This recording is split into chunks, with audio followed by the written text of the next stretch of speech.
পশমের দিকে ইঙ্গিত করছে আল্লাহ রাসূলের কতগুলো পশম থাকবে এই পশমের সাথে তুলনা করে আল্লাহ রাসূল বলছে এই পশমের পরিমাণ অধিক সংখ্যক মানুষকে আজকে রাতে আল্লাহ রাব্বুল আলামিন ক্ষমা করে দেবেন। সম্মানিত হাজিরিন, এই উম্মতে মুহাম্মদের জন্য আল্লাহ রাব্বুল আলামিন ক্ষমা যে কত সহজভাবে দরজা খোলা রেখেছে, মানুষ গুনাহ করলে আল্লাহর কাছে ক্ষমা চাইলে আল্লাহ ক্ষমা করে দিবেন। তো আমরা আজকে রাত সম্পর্কে মোটামুটি একটা আমাদের সবার ধারণা হয়ে গেছে, এই রাতের গুরুত্ব রয়েছে, এই রাতের ফজিলত রয়েছে। এই রাতকে অস্বীকার করলে তার রসে জ্ঞানের কমতি বলে ধারণা করা হবে। অনেকে এখন শুধু ইসলামে বিতর্ক সৃষ্টি করার জন্য, ইসলাম ধর্মটাকে বিতর্কিত বানানোর জন্য নানান ধরনের ফন্দি তারা সৃষ্টি করতেছে।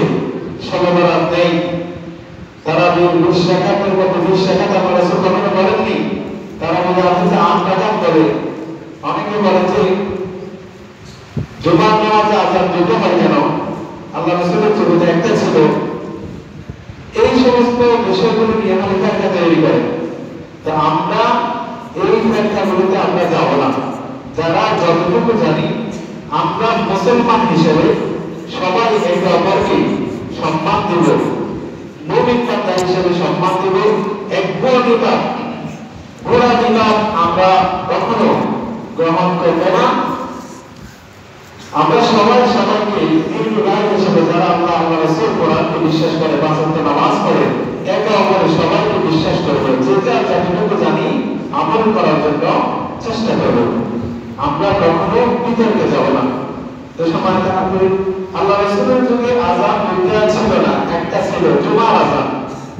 তো আরেকটা আযান করতে আসলো হযরত উসমান রাদিয়াল্লাহু তাআলা আনহুর আমলে অনেক বেশি মুসলমান দিন ইসলাম ধর্মের মুসলমান বেড়ে গিয়েছিল। তো উনি একটা দ্বিতীয় আযানের প্রচলন করেছিল, যাতে করে প্রথম আযানটা শুনে মুসলমানরা প্রস্তুতি নিয়ে মসজিদে আসতে পারে। তো এখন কোন মানুষ যারা ফাসাদ সৃষ্টি করতে যায়, উসমান রাদিয়াল্লাহু তাআলা আনহুর সিদ্ধান্ত নিয়ে সুন্নাহ হতে পারে, উনি কেন দ্বিতীয় আযানের প্রচলন করলো? সেটা তো আল্লাহ রাসূল করেন না। যেটা আল্লাহ রাসূল করেন না সেটা কি সুন্নাত হতে পারে?